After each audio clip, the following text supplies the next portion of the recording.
국무조정실의 결론을 들어봤고 정부와 여당 대통령실도 오늘 고위당정 협의회를 열어 수혜 지원 확대 방안 등을 논의했습니다. 국회 교육위에선 서울 서희초등학교 교사 사망 사건과 교권 보호 방안을 놓고 격론이 벌어졌습니다. 취재기자 연결합니다. 권남기 기자. 네, 국회입니다. 그러니까 어제는 국회가 본회의 열어서 하천법 개정안을 포함해서 수혜 방지 법안을 처리했는데 오늘은 정부와 여당의 고위 관계자들이 만나서 수혜 복구 대책 등을 논의한 겁니까? 네, 그렇습니다. 국민의힘 김기현 대표와 한덕수 국무총리, 이상민 행안부 장관 등은 오늘 오전 수혜 복구 대책을 논의하기 위한 고위 당정 협의회를 열었습니다. 김기현 대표는 이 자리에서 지금 필요한 건 즉각적인 예산 투입이라며 민주당의 추가 경정 예산 편성 요구를 일축했습니다. 지금 필요한 것은 손실에 대한 보상의 현실화와 조속한 원상복구를 위한 적극적인 예산 투입이지 동문서답하는 방식의 생뚱맞은 추경 정쟁이 아니라는 점을 이번 고위당정에선 이재민들에 대한 지원 확대 방안 등이 논의됐습니다. 또 기후위기 대응 범정부 TF를 구성해 다음 달 중에 재난대응 시스템 개편 방안을 마련하기로 했습니다. 반면 민주당은 수혜 복구와 민생 경제를 위한 35조 원 규모의 추경 편성을 또다시 제안하며 정부를 압박했습니다. 우리 경제 진짜 위기는 고물가와 고금리에 따른 서민과 중산층과 소기업의 민생 위기입니다. 고위험 민생 경제를 극복하기 위해서 꼭 추경이 필요합니다. 이재명 대표도 오늘 에너지 취약계층 지원 확대를 위한 간담회에 참석해 추경의 필요성을 거듭 강조했는데요.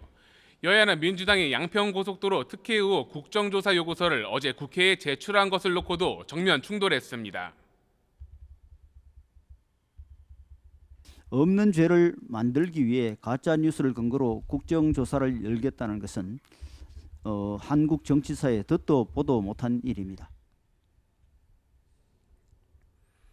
누군가의 이익을 위해서 엄청난 비용이 추가되는 그리고 불합리한 고속도로 종점 변경을 했다고 생각되지 않습니까? 네, 국회 교육위도 살펴보겠습니다. 여야 모두 교원 지위 향상에는 공감하고 있는데 구체적인 방법을 두고는 입장이 엇갈리는 모습이죠. 네, 그렇습니다. 국회에선 이주호 부총리 겸 교육부 장관과 조희연 서울시 교육감이 출석한 가운데 교육위 전체 회의가 진행되고 있습니다.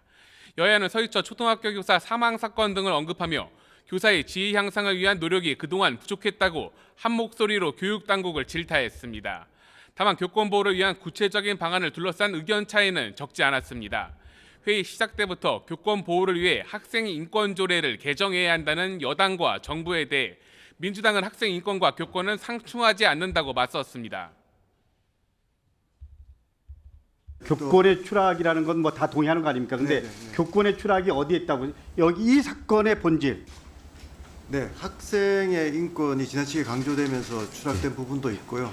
학생 인권 조례가 없는 데가 없는 것이 오히려 더 교권 침해가 없었다라는 게 기본적인 데이터입니다. 이거에 대해서 어떻게 생각합니까? 예, 사실 그 데이터는 조금 왜곡될 수가 있다고 생각합니다.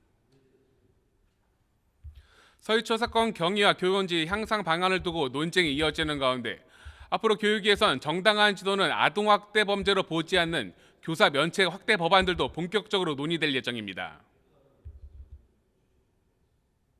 생활지도 중 정당한 활동에 대해 아동학대 관련 규정을 일률적으로 적용하지 않도록 규정함으로써 무분별한 신고로 고통받는 교원을 보호하고 교권을 바로 세워 선량한 다수 학생들의 학습권을 보장하고자 하는 것입니다. 다만 교권 침해 사실을 생활기록부에 기록하는 법안 등 교사의 지위 향상 방법을 둔 여야 의견이 여전해 관련 논란은 당분간 이어질 것으로 보입니다. 지금까지 국회에서 전해드렸습니다.